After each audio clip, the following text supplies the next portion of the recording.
Jeff, you can take it away. Okay, well, thank you, everyone. It looks like we have a good group here today. I see 23 participants, so that's, we do have national people present, and of course, Hillary. But that is a good group of folks to be able to go through this training session. Can you please all do us a favor? See how I've noted myself, Jeff Gill, and then comment AIA Orange County. Please rename yourself, because that's going to help Mike and Dawn out so that they can know who you are when you're asking questions and associate you to the right chapter. If you don't know how to do that, it's pretty simple. Just go up to your face, click on the three little dots. You'll see rename down at the bottom. It'll bring up that box and you can change it right there. And then at this point, I'm assuming, Mike and Don, how do you want people to proceed? Do you want them to just ask or use the chat or do both?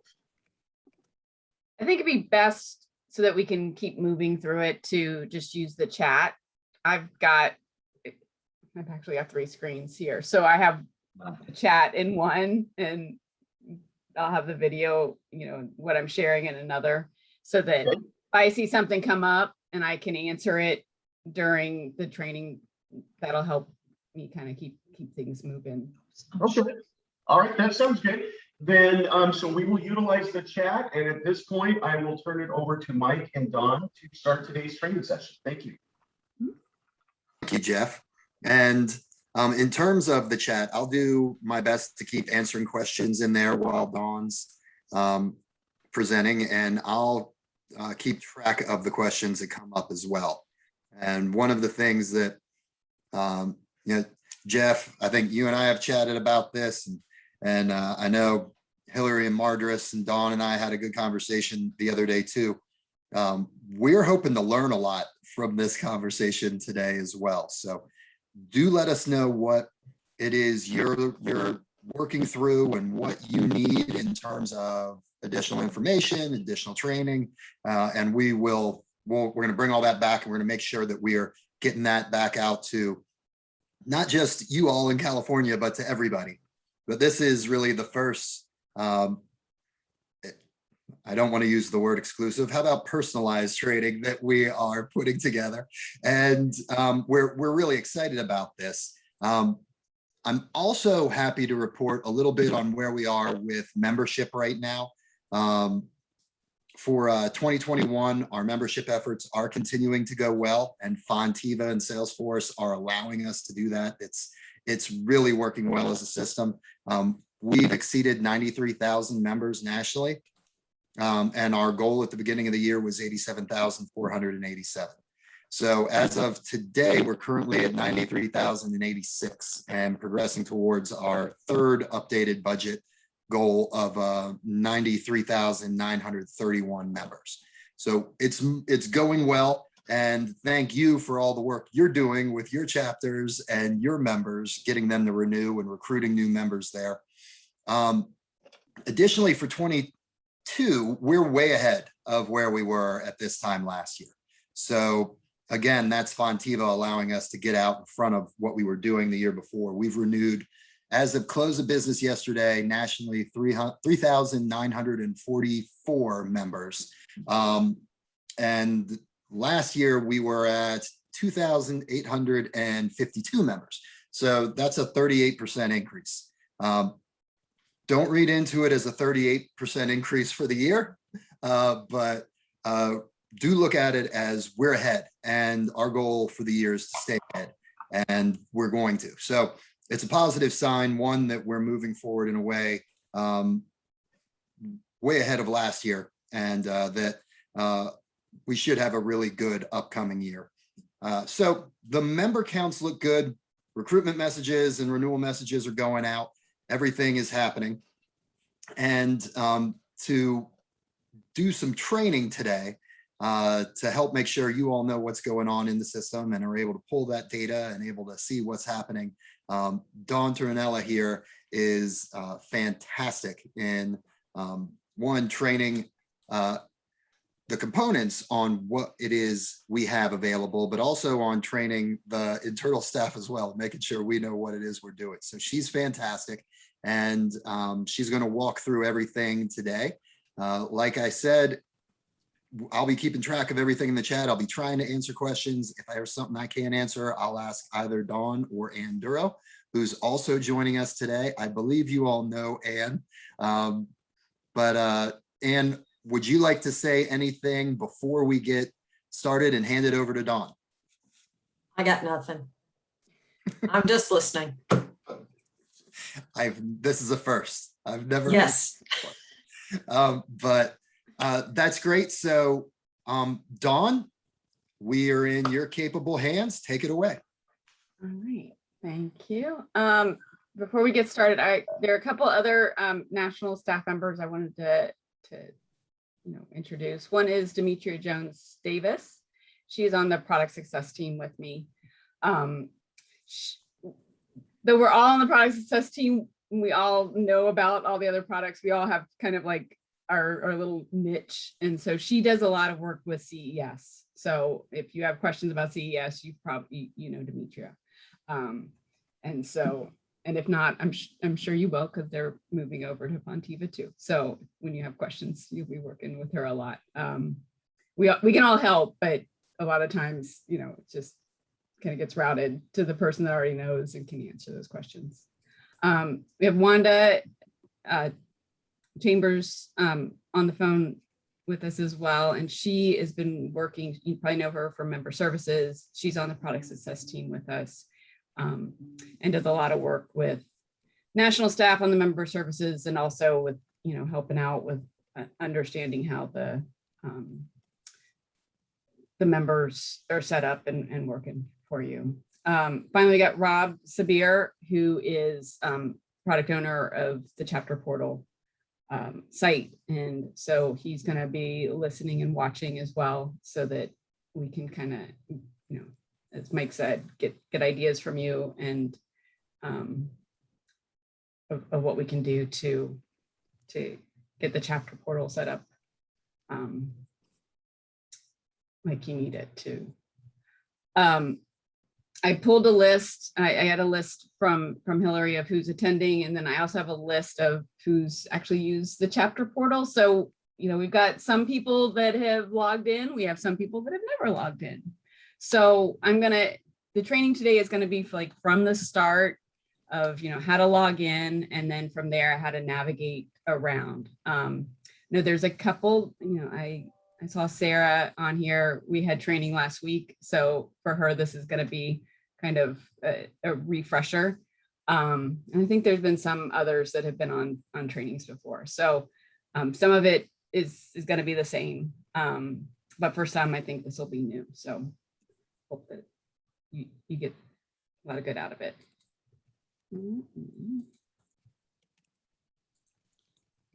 Share. I'm going to use Tiana. I saw that she was on the list, and I know that she and I had done some training before when she first came on with Simulpine. So I wanted to use her record today to kind of impersonate. First, I'm going to open up. I'm not going to log in. My login is linked to my admin account. And so when I log in, it looks much different than it will be for you. So I'm just going to show you this login screen. You go to chapter.aia.org. The chapter.aia.org is what we call a vanity URL to make it easier for you to remember, because you obviously don't want to try to remember this URL every time you come to the chapter portal, even if you save it. The login, for those that were in NetForum, you used to have your unique login. You had to change the password every 90 days. A few extra steps to get in. When we did the chapter portal, we set it up so that it used our universal login. So it's the same login that you use for AA.org, CES, Component Connect. You'll just type in your login credentials and hit sign in. And when you do that, you'll come to a home page here. We've got the total members here, which are different than Mike said. And that's, it can be a few. This is the total number. We do have some test records in there that end up getting counted, and Mike's numbers take those out. But Those are, my number was from the beginning of the day. So that's how many oh, so maybe, we've had in join and renew and rejoin since then. okay, good. Yeah, I know that we have some test records. I know Marjorie and I have worked on trying to get those, deleted. And if you do see some that come in, we have it on our list of things as we were moving the join and reinstate over to Fonteva. We've had to, do regression testing after we went live and create test records. So if you do see any in your reports, reach out to digital support, let us know, and we'll have the data team work to get those resolved and off of your list. Again, the home page has got that members number up here. We've got the community group name. If you have access to more than one community group, they'll be listed here. For majority, it's just the one. You'll see a quick breakdown of architect members, associate members, international associate members, and then the total number of members here. We've got a hyperlink here to go directly to that community group. Up top here is a search bar, and this is a global search bar. So when you need to look up a member, or even somebody that might not be a member yet of your component, you can use this global search up here to try to find them. And the search will return with, possible results. Obviously, if you put in somebody like a John Smith, you're going to get a lot of results. But it'll narrow it down for you. And then from there, you can find the person that you're looking for. It does search by AIA number as well. Hey, Dawn, I've got a question for you. I know we said we were going to hold on a lot of the questions until the end and we collect them. And Diane is saying that her portal is blank. Is it happening right now? I would like her to be able to kind of click through at least as we're going through. I think I figured it out. So apparently there's two of us in my office, and I think the account is under Christy and not under mine. Okay. So I'm wondering if we can just change it from Christy's email and make it the chapter's email, so that we both have access under the chapter's email. Do you use different emails, addresses? Yes. Yes, we do, but we can change it to one email so that we can both. You can both have access.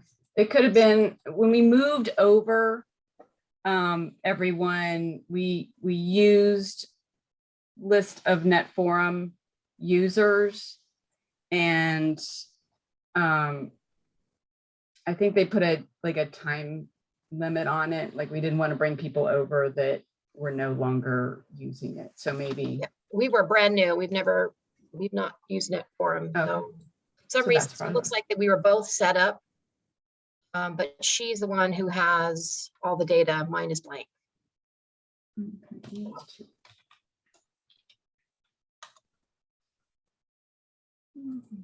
When I log in, I get no member number, no nothing. It doesn't even show my name.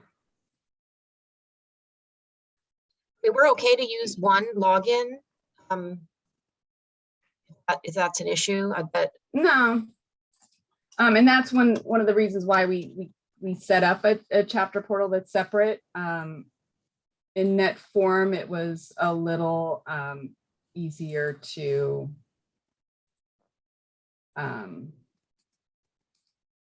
add new users, and with the cost, and there wasn't the cost to it, to get kind of the same kind of back-end access for Fonteva. Everybody has to have a different login, and there's a much higher fee. So that's why we created the chapter portal.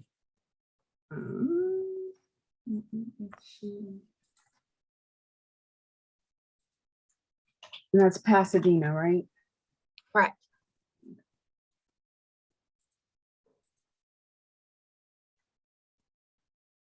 You may need to refresh, but you should have it. Okay. Check.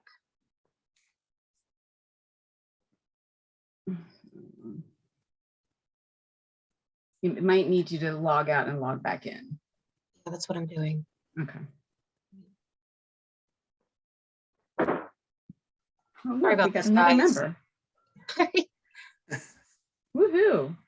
So somebody just joined in the last 5 minutes. Nice. You keep Okay. your little ticker right at the end of the year, you know, and you know, kind of the countdown. Let's see how many members we can get by the end of the year. Okay. So I am able, so when I'm at, I can see a profile, my account.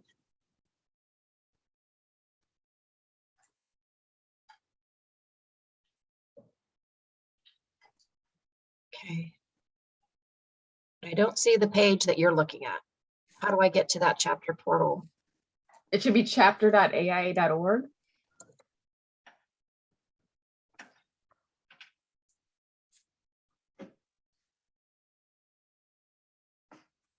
Sorry, I went to the wrong. Okay, I see it. Okay. I'm good now. Sorry, guys. Great. Thank you. Well, this is what this is for. To Yeah. get you So, access. So, great. Thanks for everyone's patience there. Yeah. So once you get to this home screen, you can click on the hyperlink here, and that's going to take you to the community group.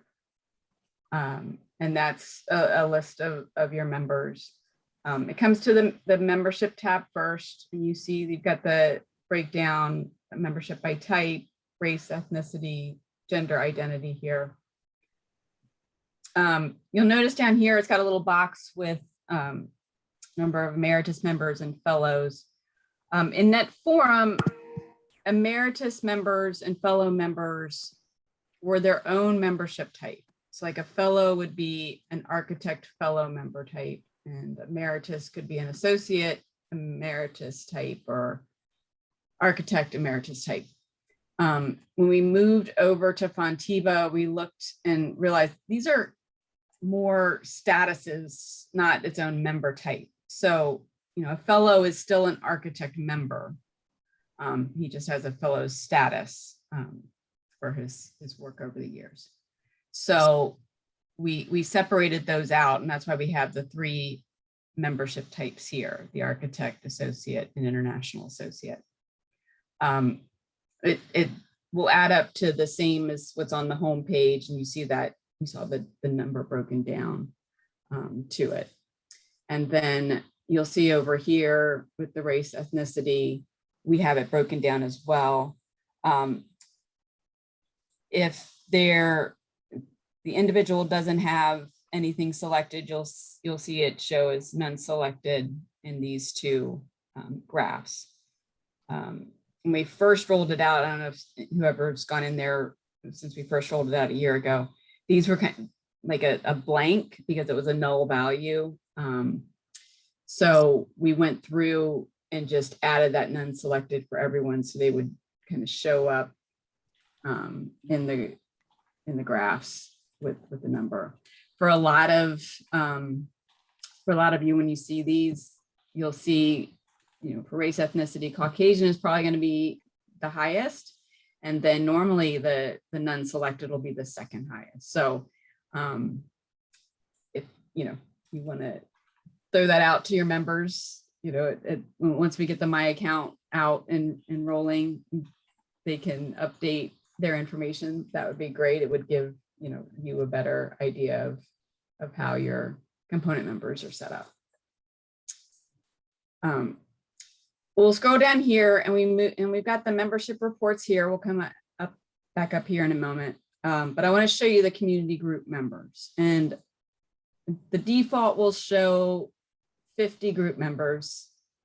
When you look at the list of contacts, it doesn't look like there's any rhyme or reason to the list of results. It's not like Arthur Dyson is the oldest, who's been there, a member the longest or the shortest. And when we when this page was created, the default was set up to use a unique key for that member to decide where they are listed. And this unique key, if you look up here at the URL, it starts A and then 0 and M, and it's a 16 character key. And for each contact record in Fonteva, they have a unique key here. And so that's how this list is.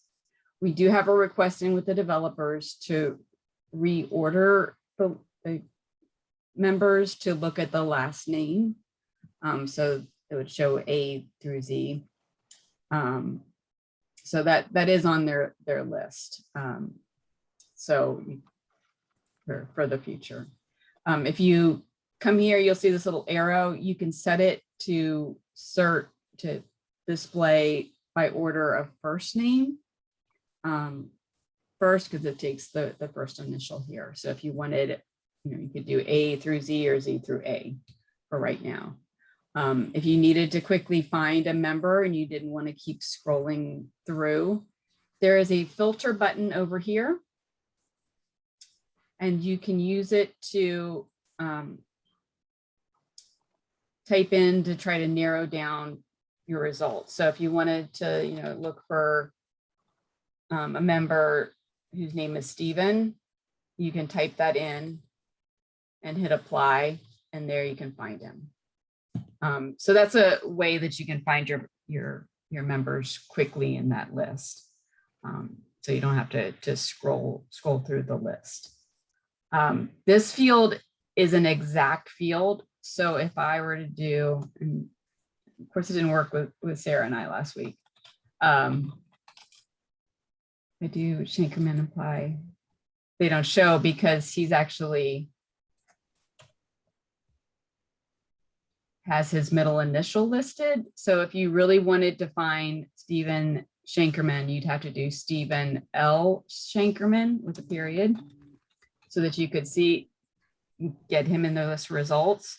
So if you're going to use this filter, try to just use something that's going to narrow down the results so that you don't miss anybody. And even Stephen, if you wanted to do Steve, just in case a member goes by Stephen, might have that as their name. You want to do that. But that's a quick way to find a community group member instead of scrolling up here to the global search to try to find them.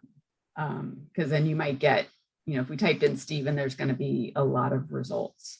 But this global search looks at more than just, the full name of the contact. So you wouldn't have to put the L in if you wanted to look for Stephen.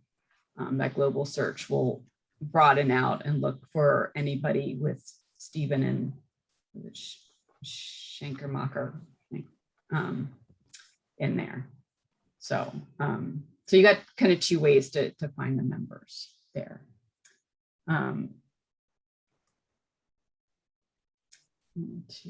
We'll go up here. We'll look for a contact record toward the end. We've got the 8 membership reports here. When we created them a year ago, we were using objects that were not found in what we call the standard reports model.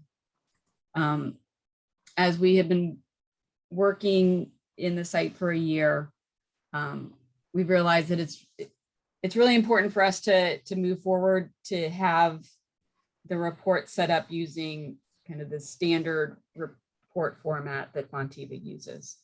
And so we have a team working on kind of redesigning the reports to look to be in the standard report format. And that's going to help us move forward with being able to set up the reports to do different things in the future. One of the things that it'll be able to do is, like right now, if I click on a membership report, it's going to export it as a CSV file, and then you can open it and you can edit it as you need to. With using the standard reports module, it would actually open up in a new tab where you would see, various, like kind of a quick shot like you do here with the total number of members. I think we've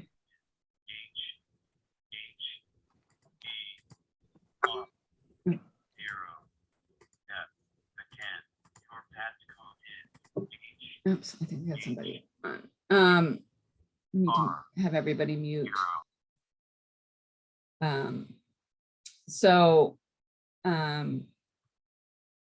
Sorry, my train of thought got diverted. So I heard something in the background. So when I export, it exports as a CSV file, and then I have to open it and then do the adjustments. The new setup would open another tab and have, I think there's 5 or 6 different kind of quick shot fields in there. And then you would see the list of results, and then you'd be able to do some sorting in there and then export either as a CSV or as an Excel file. And the Excel file can help you with doing some things through Excel instead of having to first save as an Excel through the CSV and then do the formatting that you need to do.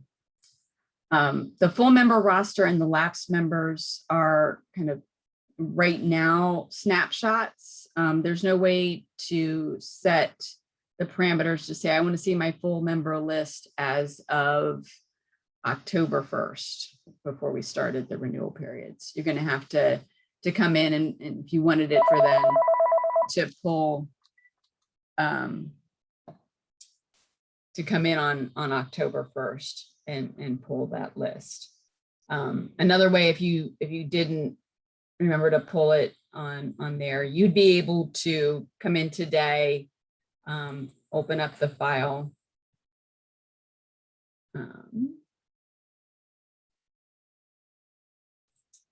And then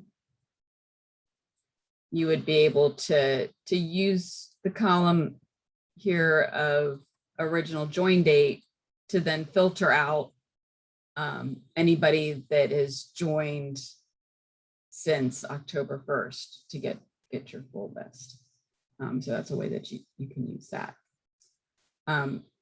The full member roster report is full of a lot of information.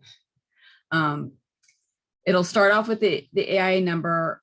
Right now it shows this origin field and it's going to be blank for in any report that you pull.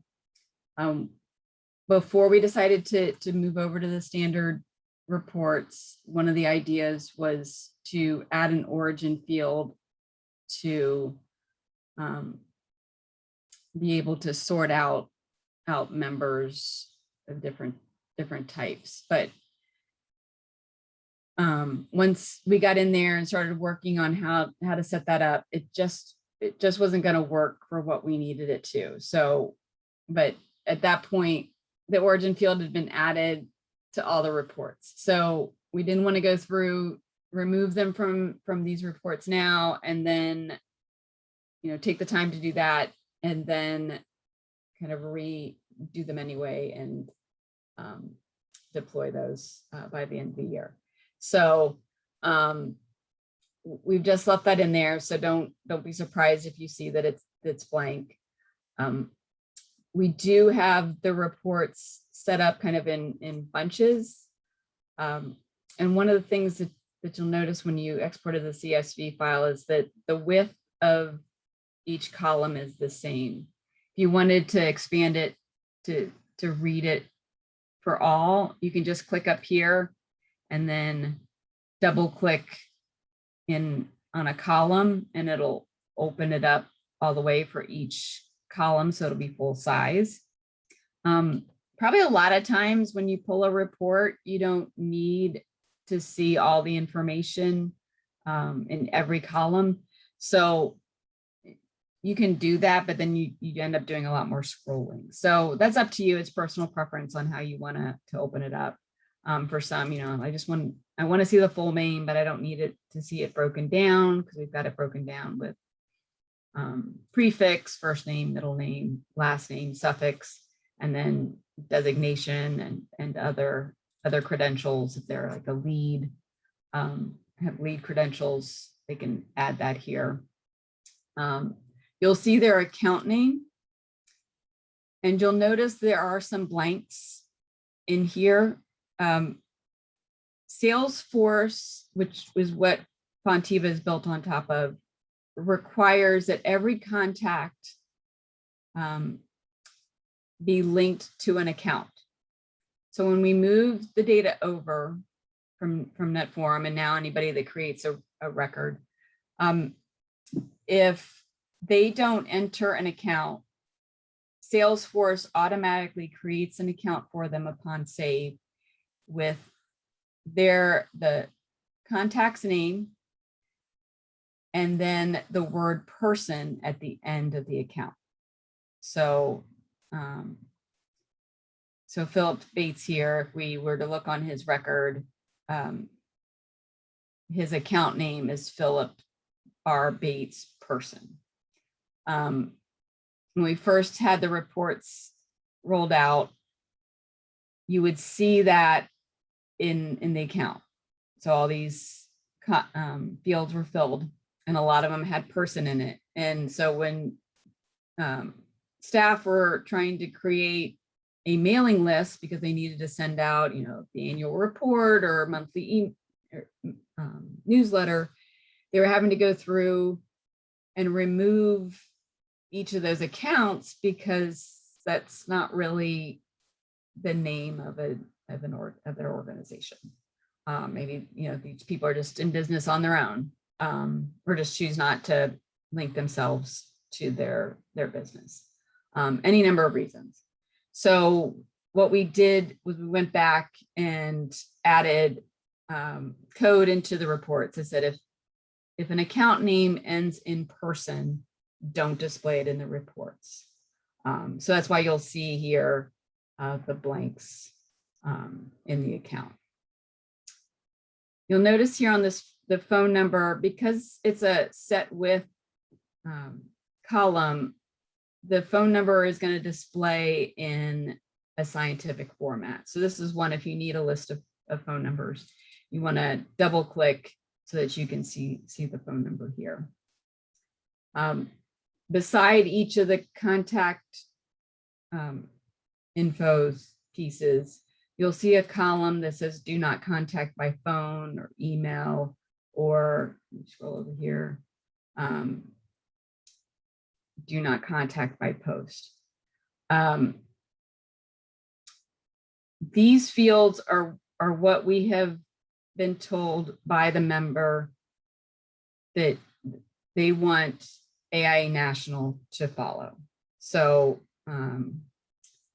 this person here looks like Bill Craig, William Craig here. He has marked that he doesn't want AIA National to contact him by phone. If you don't have a personal connection with Bill Craig, then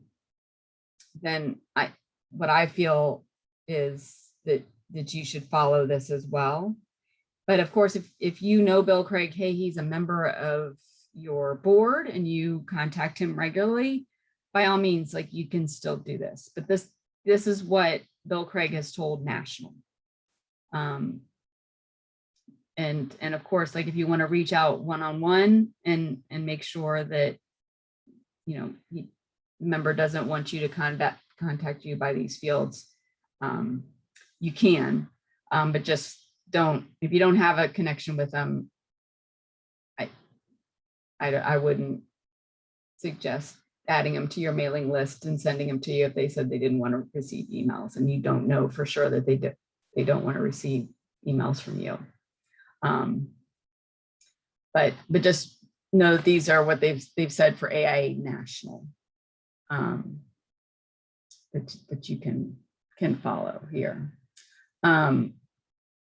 If you need this member list or any of the other lists because a member of your board or your whole board wants to reach out to the members to ask them to renew, by all means, look at this list, but only, when you're looking at this report, give them the information that they need to be successful.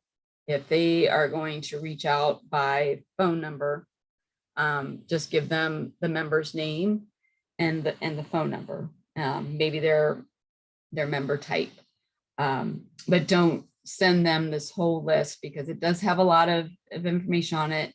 Some of it is personal. We include the demographics, and we want to respect the privacy of the members by not sending out their information to everyone.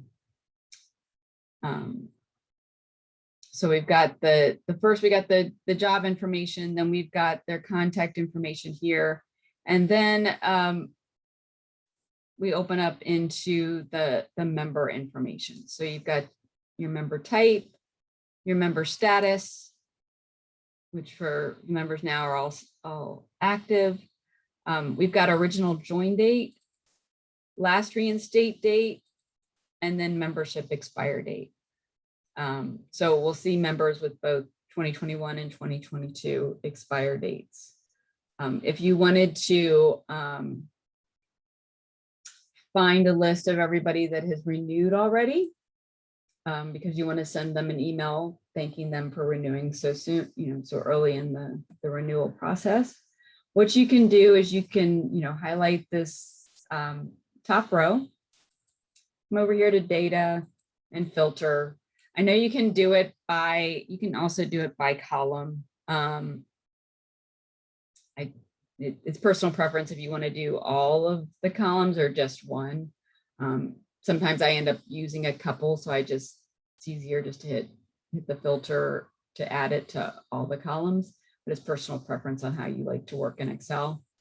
And then you can come over here and say, I only want to see people that have renewed and have a or joined and have a 2022 expire date.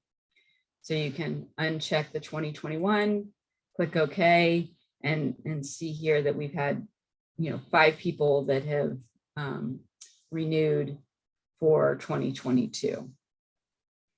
And it's like one that's new and the others have renewed. So then you could take that list and send them an email, or even if you typically want to send a handwritten note, you could do that as well using the filters. The last reinstate date here,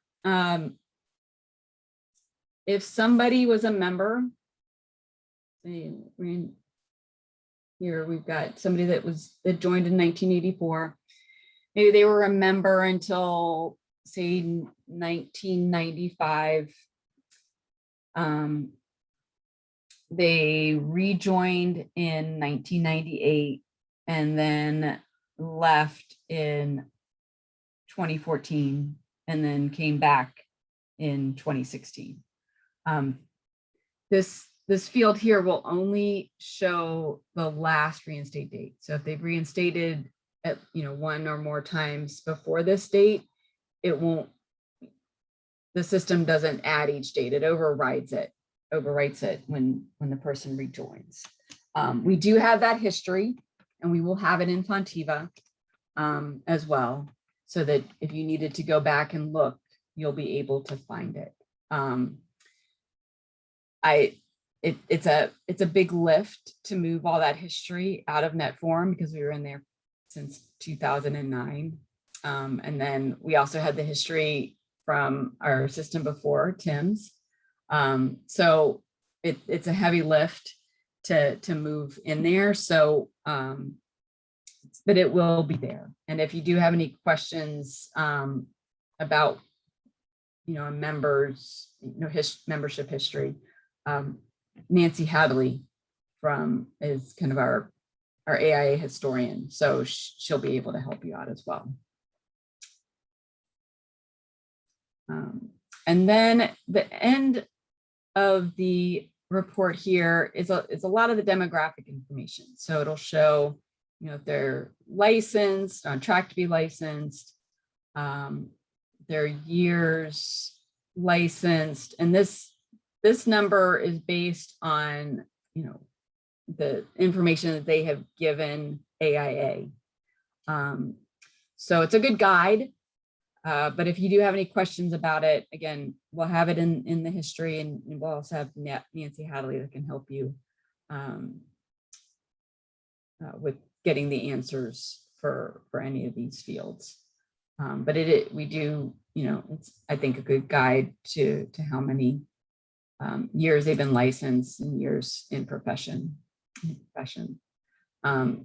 If they've filled out any of these fields in Net Forum, none of these fields were required fields. So we do have a lot of information, but some, over the years just haven't put anything in. It wasn't required as part of their membership. So they could not fill it in and still become a member. We do have a couple of fields that are new to Net Forum. So the LGBTQAI and the diverse ability and the ability notes are all new. Sorry. Also the ethnicity self-identity are new. And those are based on from the latest census questions that were asked. So we added them in here. So they won't have anything in here. And once we get the My Account site up, members will be able to enter that information on their own.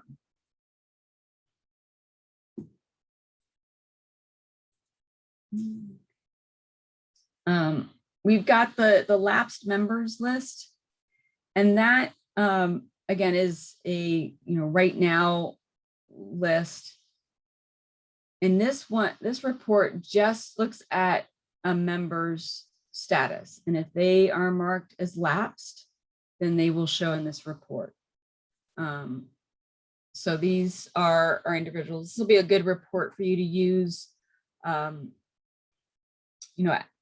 beginning of next year, after we run the lapse process. If you want to get your board to help you reach out to members from 2021 that are now have become lapsed, to try to encourage them to renew for 2022. It includes their contact information. It does not include their demographic information. So, and the feeling was that, this is a report that you're going to use to try to get them to renew. So having the demographic information, like their birth date, wasn't going to be as needed for that. So it's just got mostly their name, their contact information here, and their member type. Then the rest of the reports are set up so that you can use a date parameter to pull the information. So these are reports that you can kind of look back in the past in order to get a full list. You can enter the date here. You can also use the calendar function here to choose one or the other. I'm going to open up to make sure we get some results here in the report. I want to see everybody that's joined since the beginning of the year. I could put in January 1st, come here since this is going to pop up, hit today, and then hit download report. And the system will go through and try to find everybody that has a join or rejoin date of January 1st through today.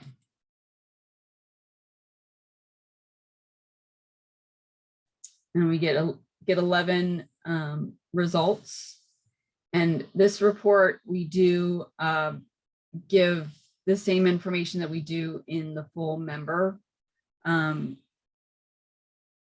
roster report, which includes the demographic information, because you might, want to reach out to the new members to welcome them, and having, for you to have some personal information, just to become familiar with your new members would be helpful. It looks like we actually had some that chose some of the new race and LGBT fields that we've added. So they're getting used slowly.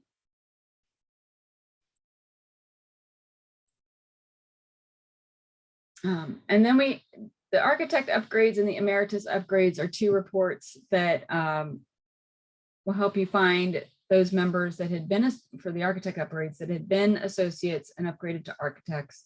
And then the emeritus upgrades are for associate and architect members who have upgraded to emeritus status. If we look at this one again, this is a date range one. So if you wanted to see, hey, I want to see who might have upgraded, you could do it in the first quarter. I'm going to do a larger date range just to make sure I have some examples in the report. So it's going to show the architect numbers. Looks like we just had one. Again, you might have more, maybe that you'll know that, hey, I know that we had a few members in the past month, right? Especially now with renewal time. I had that come in as a question from another component, not in California, where somebody was on the architect upgrade report and the join report and a transfer report. And it was really it took a little bit of digging, but what had happened was somebody had joined as an associate, came back 10 days later within the same month, and had submitted their license information. So they got upgraded to architect, and then had found a job somewhere else and had transferred. So yes, they were supposed to be on all of those reports. So you might have somebody reach out saying, hey, I'm now licensed, and what do I do? So you might already know that somebody's should be on this list and can pull it with that date range and see them listed here. In these reports, we do add the demographic information as well. And that's more so that you can kind of take a look and get familiar with the members that are upgrading here. If you find hey, I just need this report because we send out a different mailer to architects that we do to associates.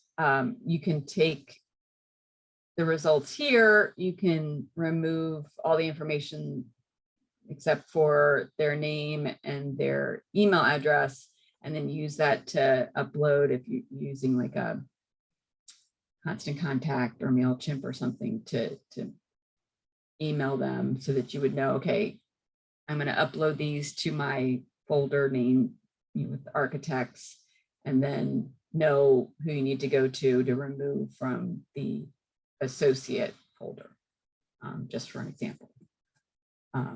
So you could just take all that information you don't need so that you can upload it easily and update your mailing list.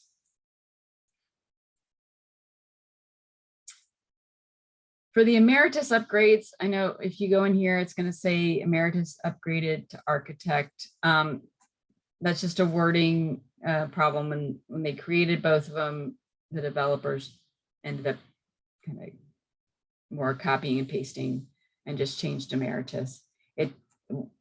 We've confirmed it looks for associates and architects who have been upgraded to emeritus status in the report. So, and that's on their list to update moving forward. Yeah, I'm just doing a large date range because I just want to make sure we can find a result. It doesn't look like San Joaquin's had any, but again, you'll see, the columns will still show, so you can kind of view the member with their information here in the results. The deceased report, the date range that the earliest you can do is from October 1st of 2020 for this report.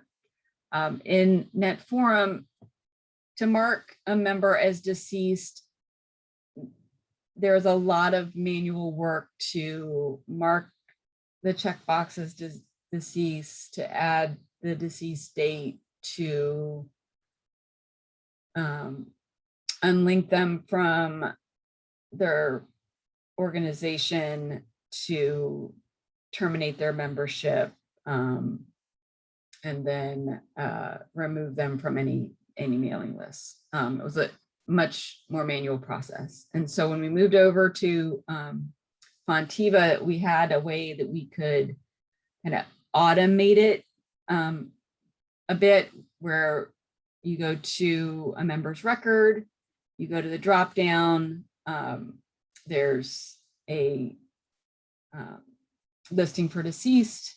You can, member services team member that's processing it confirms they want to mark this person as deceased. And in Fonteva, it does a lot of the things that we used to have to do manually on the back end on its own. It terminates the membership, it removes them from the community group, their membership, marks them as deceased, unlinks them from the organization that they were working for. And while we moved the deceased checkbox and deceased date field from NetForum, the report kind of can't look at the history tables from NetForum in order to pull them into this report. So if you think that is something that you might need from NetForum for you to keep for your just as a reference guide, I would suggest you go to NetForum and pull a deceased report. A member of the digital support team can help you with pulling that as well. And then you can have it and save it, on your server, so for reference moving forward. But anybody that has been processed as deceased in Fonteva will be able to be pulled in this report. I'm not sure we're going to have anybody. No, we don't. As you would imagine, we have very little information in the report. We don't keep track of their demographics or going to show any of that. We're just adding, their name and their contact information, because you'll need to take them out of mailing lists, email lists. Maybe you have a member directory that you keep online on your own website, so you'll need to take them out of there. So we just give you the basic information so that you can make sure that they're off of those lists with your component. The transfer in and the transfer out reports, they're also date based. So if you wanted to say, hey, how many people transferred in since the first of the year, you could set it up. You can also do it if you wanted to break it down by quarters, right? You could put, April 1st in here, and then get a snapshot of how many people had transferred in the first quarter. Hey, Dawn, this is Mike. A thought for you is that all of their stuff in really, really early. So they've been at the start of the renewals, and all of the joins and everything too. So their list will be more populated than everybody else right now, if that's helpful. Yeah. Yeah. Okay. We're almost done with the reports here. Yeah, so we didn't have any from San Joaquin. One thing that we are going to add to the new reports, so we set up the standard reports, is an actual field that shows you the date that they were transferred in or transferred out. You know, it looks at it and it's on their record, but we just didn't add it in, and that was just, you know, just didn't kind of think about that. I mean, I guess, you know, it just wasn't added in here. So we will have that as a field so that you could kind of break it down if you needed to. If you suspect that you have a lot of people that transfer in the first quarter or the last quarter, you know, you'll have it to be able to look at and then kind of prepare, you know, reports based on that. For the transfer out report, again, it uses the date range. The fields in there are very few, and that's just because, you know, again, it's like the deceased, you need this report so that you can take members off of your mailing lists or out of your directories, member directories. So it's just the basic, their name, their AIA number, and then their contact information so that you can make sure that you remove it.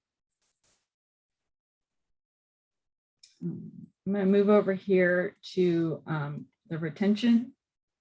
Mike, did you see any that were any questions? I see them popping up, but I can't read them that fast. There was one question about, there's a column at the end that says do not contact, but it is not next to a contact. Right. There is, and this is from NetForum, there is a, there's a column that in NetForum, you could say, I don't want to be contacted at all. Kind of overrides all the others. And I don't know that we asked that in Fonteva, but we did include it when we moved over the data from NetForum. So if Mike, you can set up a question for us to follow up to see if we do have it and if it's something that they can choose, and we can get back about it. Because I do think that that's something we need to move over so that kind of closer to the contact information. I will set something for us to follow up on that. And additionally, Mike Wilson, we've got an answer to your question. Those are default Fonteva filters, and you really shouldn't see those in your portal. I'll respond to that in the chat here too, so you have a tracking of it. But that's something that Dawn's got access to everything, so you all probably see those filters, and we'll work to get those removed from the system in general. And I think that's it. You're good to keep going. All right, thank you. So over here on the retention tab, down here, we've got the renewed members and the non-renewed members. And if I was giving this training, say on September 15th, the non-renewed members list would be the same as the lapsed members report. And that's because the non-renewed members box here is set up with two parameters. One, to show lapsed members, and two, to show any member that is within 90 days of expiring.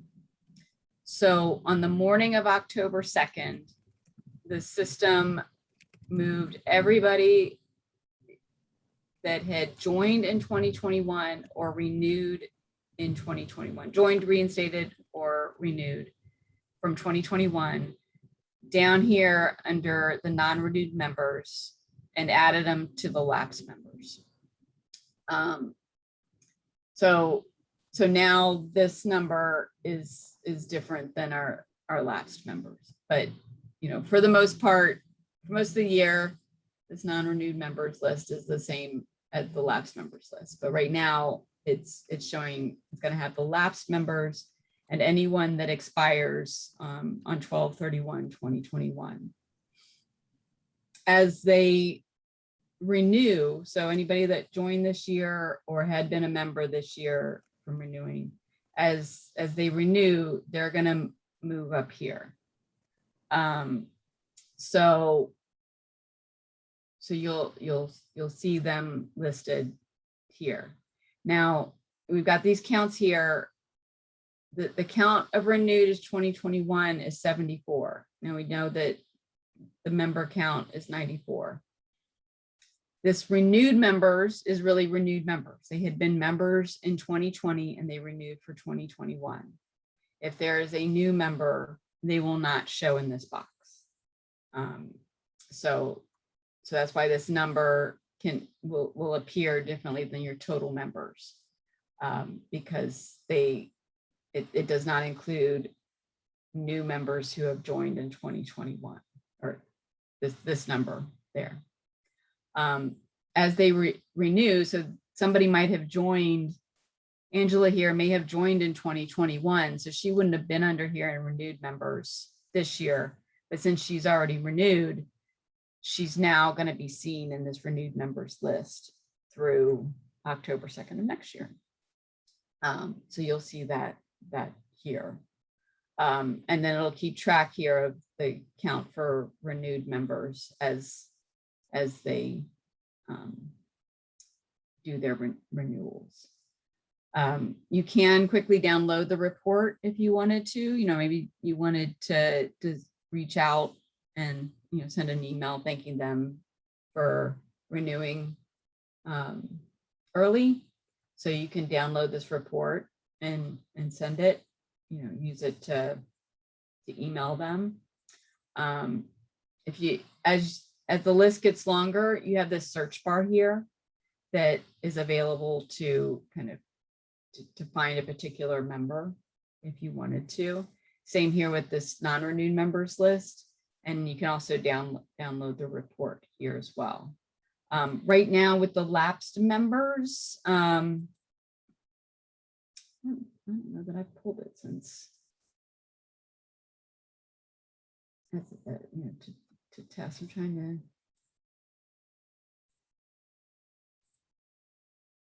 We'll be able to filter them out. If you wanted to filter out the lapsed members, so that they would have an expire date of 2020. So if you wanted to see just the members who are going to expire at the end of this year, you could filter out based on the expire date there, and you'd see that there are 89 in there that have expire dates of December of 2021. And you could use that list, if you're working with your boards to do some outreach, you'd be able to use this report to get that information.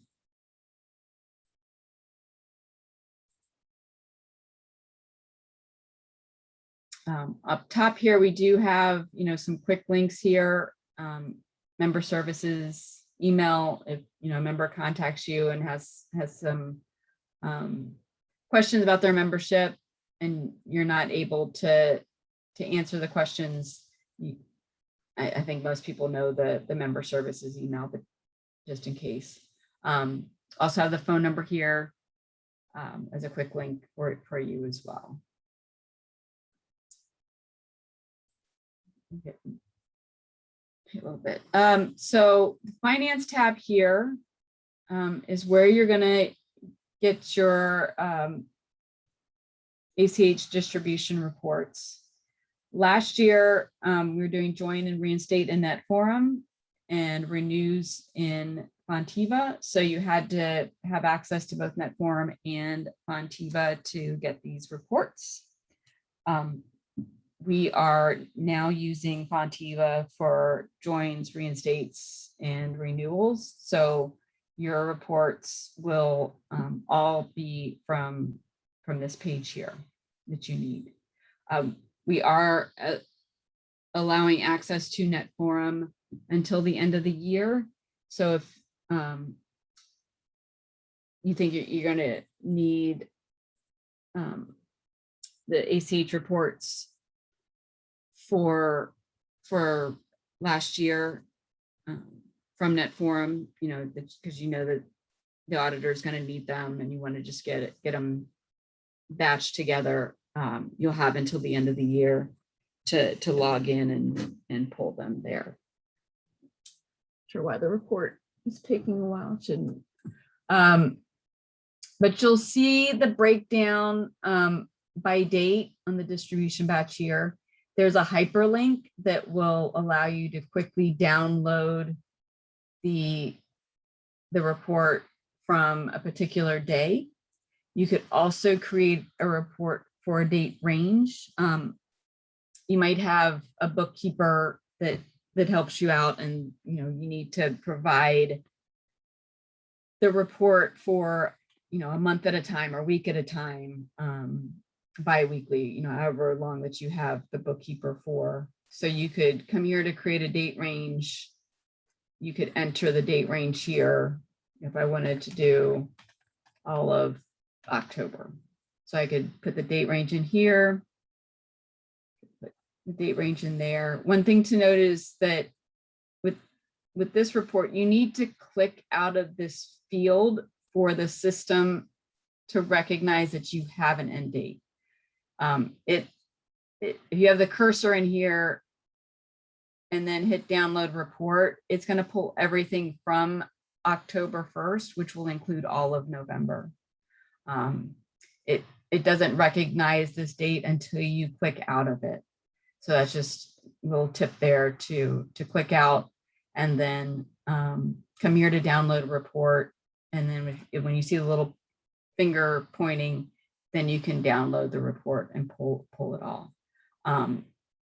For some of the larger date ranges, especially if you're doing it for say November, when you're getting a lot of monies being distributed, it's a hardworking report. There's a lot of information in here that comes from different areas in Fonteva. So if it's still showing this little arrow, at the end, even though you're hovering it over download report, it's not ready yet. It hasn't pulled all the information and is ready to download. So wait until you see that little finger come up, and then you know that the report is ready to download, and then it'll download here for you. And it'll show you, for the date range, all the information you see here. Again, when the report was developed, I'll show because we'll have several here. The default is set to group by the unique key on a contact record, not the distribution date or the distribution batch. So you'll see how there were two payments here in 314, but they're listed, apart from each other. Well, even that doesn't, right? Okay. Have to see why this one didn't work. Maybe the price, it might be doing it by price rule now. But when we redo the reports, one of the things that we've asked is that it batches, it displays by the distribution batch and the distribution date, so that it's easier for you to see by day. And then if you wanted to do like an auto sum to break it down by day, that you could, that you'll be able to do that easily. I do want to go back here and show a couple more things. So, hey, Dawn, we did get a question on that one. Okay. On the financial reporting. So how do you do a custom report for revenue? like to see 5 years so they could compare year over year to see how they're doing compared to past years. Do we have that yet, or is that something that's still in production? I think it's something we're working on, but Yeah, pulling stuff right out all the time. now, in the chapter portal, it's only showing what has been processed in Fonteva. My guess is that once we get the history moved over, that there would be a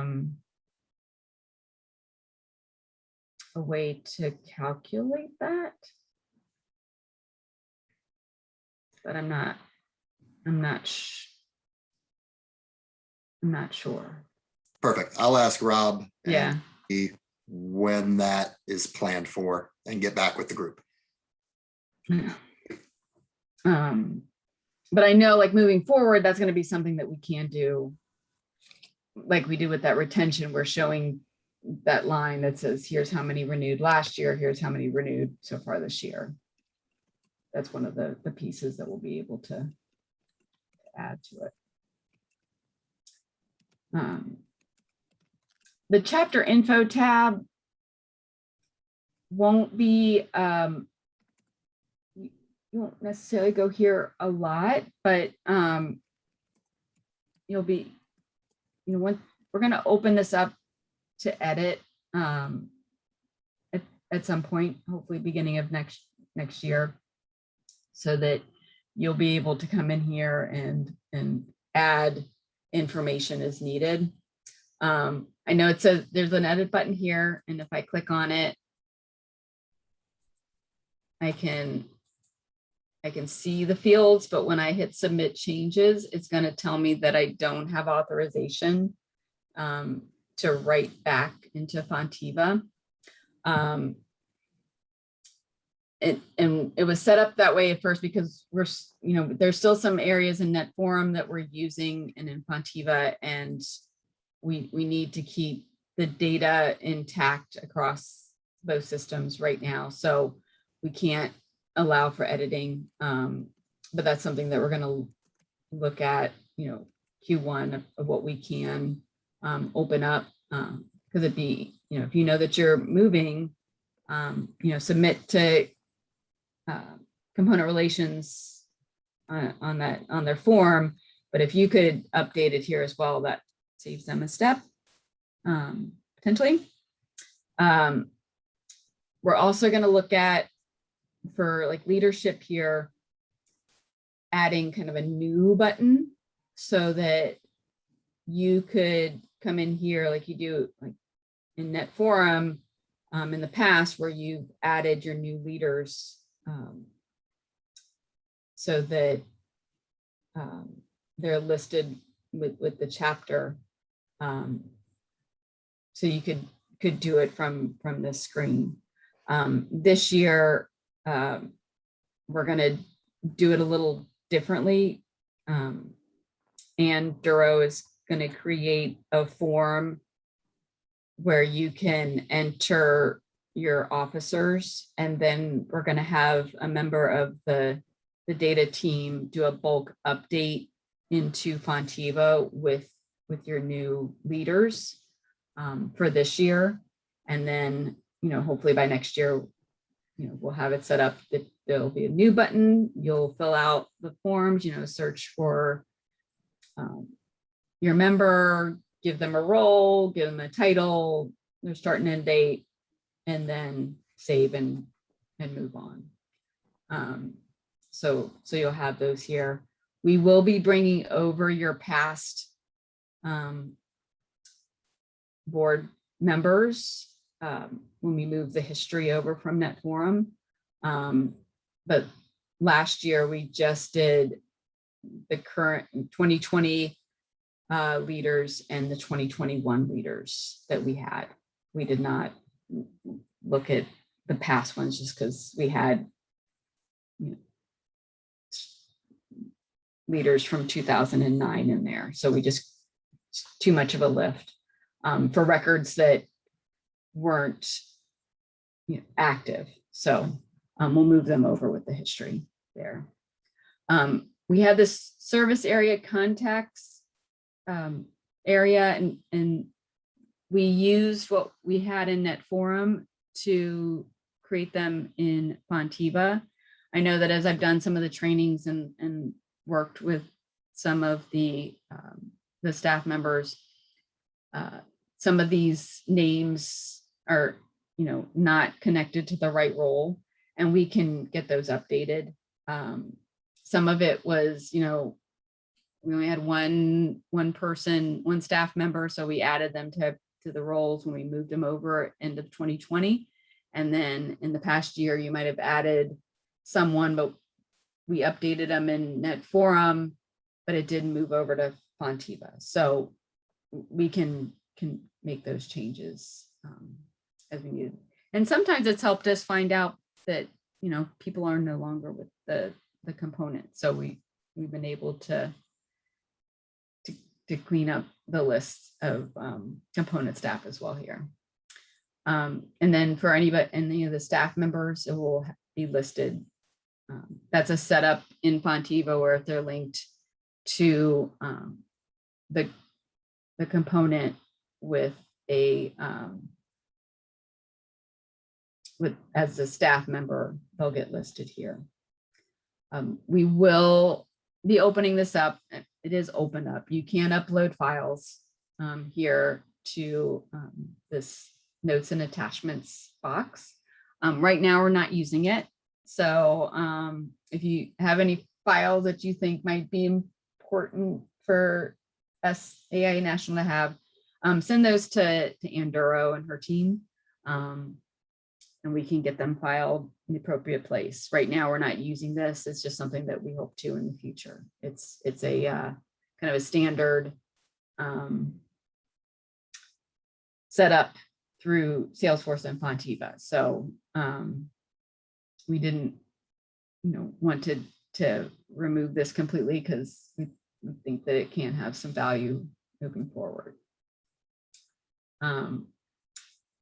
At the top of each page, we have this support link. And so it'll open up in another tab, and that's going to go to our wiki. And we've got a list of how-to articles here, and we add them as, we find, new items to add. Some of it's, how do I remove deceased members? So it'll show you how to pull the deceased report, and then what you can use it for, if you needed to remove it from mailing list or your member list or things like that.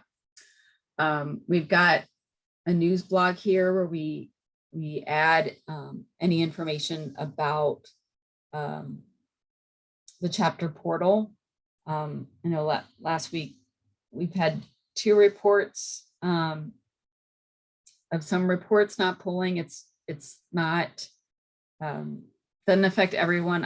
I've had Marge reported it with California and East Bay, where the full member roster and the transfer out reports weren't pulling. And then Michigan had another report that's not pulling. I haven't heard from anybody else what's happening. I think that I've found maybe some of the issue, and I've sent that to the developers, and they're looking at it. With some reports, like I always say, I'd like for it to break for everyone, and I know that sounds terrible, but when it breaks for everyone, then it's easier for developers to find the problem. When it's not working for 1 or 2, and it works for the other 258, it makes it harder for the developers to find the issue and then fix it. So, but we do keep updated up here in the news blog, and then you can also click on here to go to the list and see others beside the last 3. We've got links here on the webinar page for any of the CACE meetings. We put a notification up here, and then we also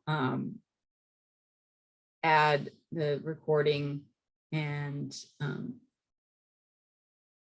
file deck that we used for it here. So if you can't attend, you can review it at a different time. We've got a link to training, and I'll make sure that everybody that is on the training today that maybe hasn't had access to the chapter portal, you get updated, so you don't have to go through the training again. But if you did want to, come and sit back in on training for the new users, I do it every other Thursday at 1 o'clock Eastern, so that's 10 o'clock Pacific. I've just found doing it at the same time every other week helps you with scheduling.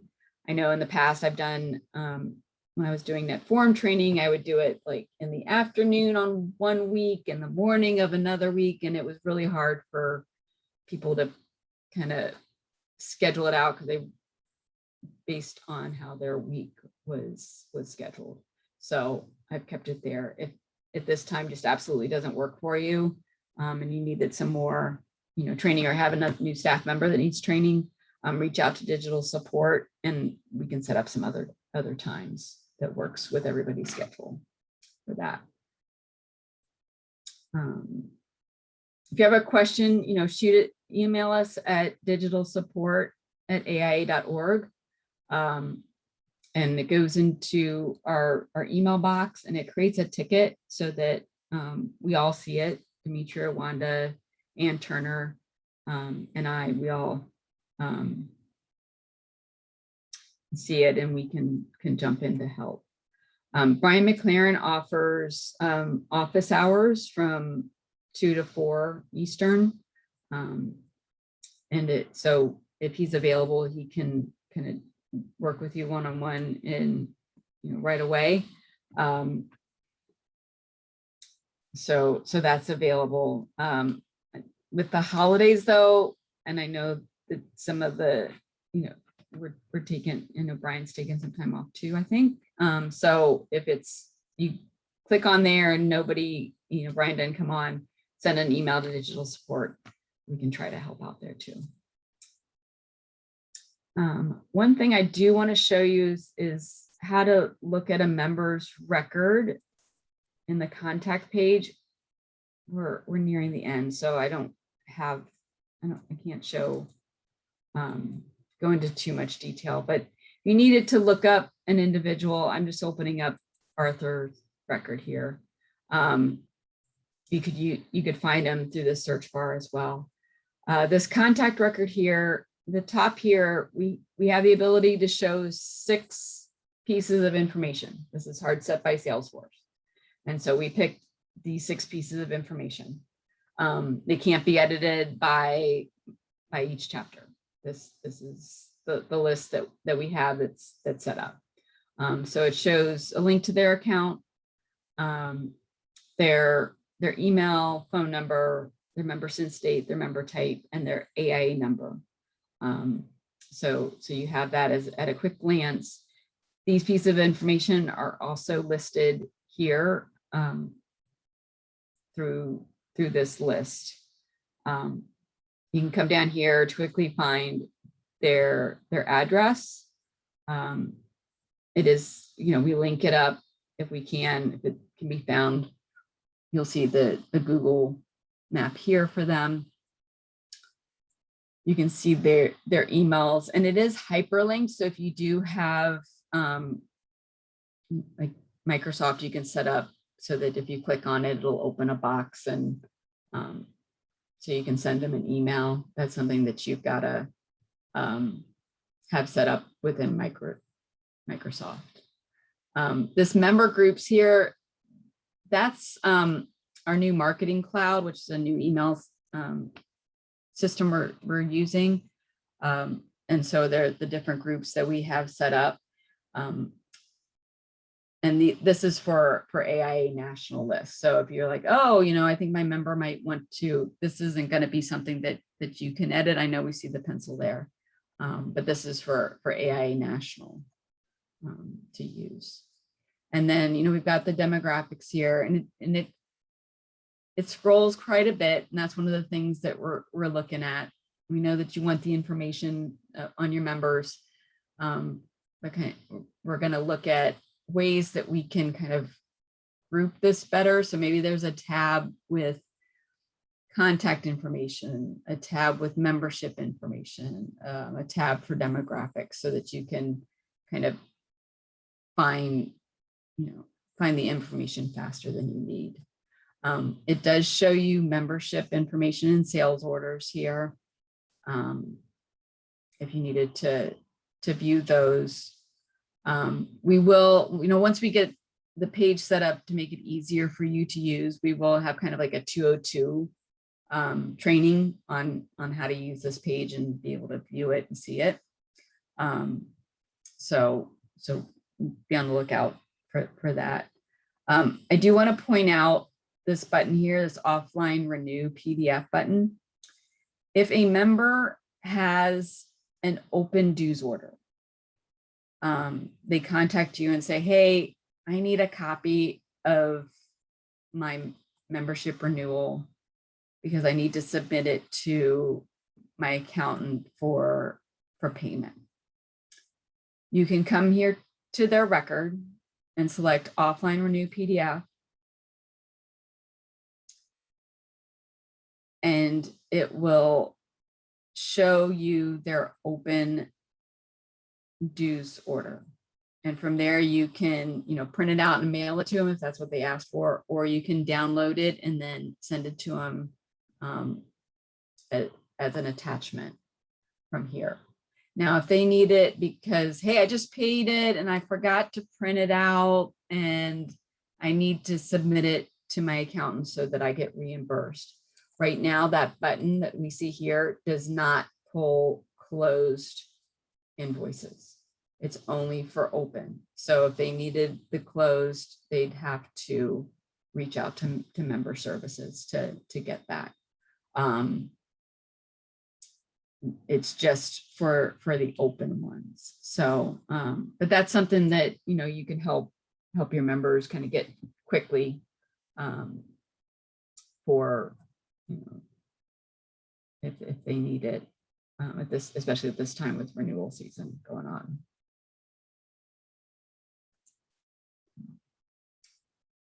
That is the end of the training portion. And I've seen Mike's name pop up like he's answering these questions. So Mike, is there any that you need me to show or demonstrate? I think we've been catching most of them. Okay. Nikki asked, does the member group designation correspond with knowledge communities? The member group in here, this is just for the marketing, what we call the marketing cloud, which is an application for sending emails. It's not the knowledge communities. Great. It'll be, I guess, based on it, like if you're a member of a particular knowledge community, but adding it here does not add it to the knowledge community. Very good. But conversely, if we wanted to use it, is there a way to pull a report of everyone in an education, group education? Can we pull it from there? Not right now, but I think that could be. Well, because I mean, that's that is like, huh? What we do with the knowledge Good information, Yeah. right? I was like, wait a minute, that's a good idea. Yeah, we'll probably have to, like, once we get all the data in for the knowledge communities into Fonteva, that's something that we'll need. Mike, can you put that on your list? It is Okay. on the list as we speak. I would suspect that it's in the works as, once we move everything from knowledge communities, of course, we're going to need to report out on it, but we can make sure. And if it's not, we'll make sure it is on that list. Yeah, I mean, part of it is we want to help you communicate to the right people about the right thing, so they take the right actions for you. So that makes a lot of sense to get you that marketing cloud information. Yeah. But right now, like if somebody, like even in that forum, they might be a member of the knowledge community, but they can opt out of receiving emails for that knowledge community. So we'll have to also figure out a way,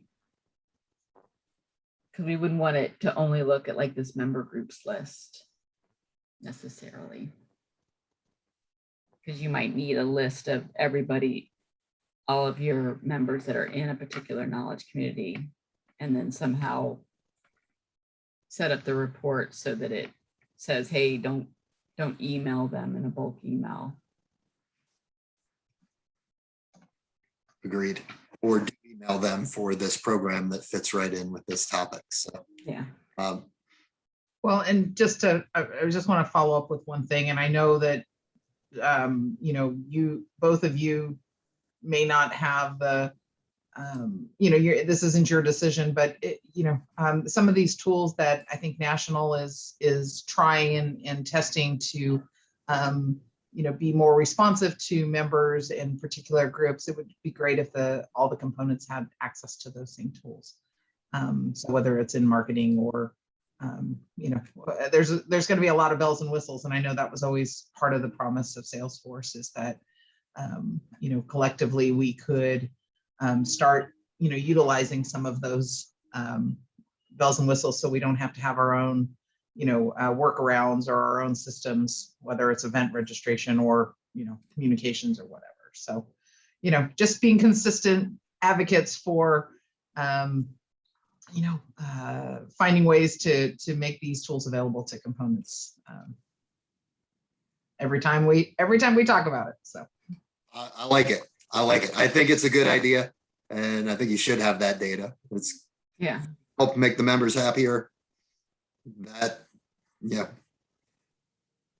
What's the saying? The rising tide. yeah, All ships. So, yeah, I think that works great for everybody. So let's have some conversations around that. And there's more data in this system right now than I'm aware. And we'll keep getting you everything we can to help you do your jobs. And to that point, we've got a few final things that we've kind of prioritized in terms of operations for Fonteva. And right up at the top of that is, at the top of that list is reporting. We know you all need that information, and we're looking to get you the right information for you. So we're working on it now that everything's up and running. That's one of our main priorities, is the reporting piece. So we will be getting new reports out to you soon. And to answer the question earlier about financial historical information, that's getting ported over into Fonteva here in Q1 of 2022, and we should be able to run some reports there. But if you need something, like I said in the chat, shoot me an email or shoot Stephen Bell an email, and we'll dig it up and pull from both systems to try to get you what you need. And I think that answers all the questions that we had, and I've copied down all of the questions and answers and responses and stuff that was going on in the chat. So is there anything, I know we're a little bit over, but is there anything left for the good of the group that we really should discuss real quick? I have a question. Can you hear me? I can hear you, Marters. In our chapter portal, our report counts don't match with the amount of people, and then the two screens up, the two circles up there, they don't match. For one, that's the first thing. Might be something you need to look on your end. And I have a larger problem with the ACH report. I think I've talking to Brian about this. Maybe somebody's working on it, and it has to do with the activation dates and the price rules not matching. From what I'm told, the activation date, if it says 1/1/2022, that is a renewal person. But if it has a date like November 2nd, 2021, that is someone who is renewing for the current year. The problem I'm having is on my ACH reports, I have people who are having the a current date like November 2nd, 2021. And the price rule is saying they are a default architect or associate paying the highest due step that we have. You understand me, Don? Mm-hmm. So Yeah, I've seen that, and I know that we're working on it. There are going to be some one-offs, you know, and you see a lot more of the one-offs because of the size. Right. Where, you know, somebody went in there and, you know, maybe made some changes to the record that now when they go online to try to join or reinstate or renew, that it doesn't follow the expected path. And so then they get, that's what I saw with some of them from last week that you sent. It's like they had been in, it's like, I think a couple of them, they had created records at some point last year, but never joined. And so the fields that were needed for them to get the new rate weren't filled in. And so I suspect that's how it happened. We've had, you know, I know that we're discussing it to see what we need to do to make sure that doesn't happen, you know, how we can correct it. Be corrected, or do we have to do this ourselves, or because it's messes with our financials? Right. That'll be something that we'll have to work with member services on getting it, the So processing. Do we know if these new people actually pay the full rate, or are they new members? Are they new members paying the full rate? Is that I think the ones that I looked at, they were full rate. okay? All right. And we'll look into that chapter portal with the member counts as well and see what's going on with that. But we'll definitely look into both of these things. And the comments and the posts and the marketing cloud information. We'll look at how we can share that in the future as well.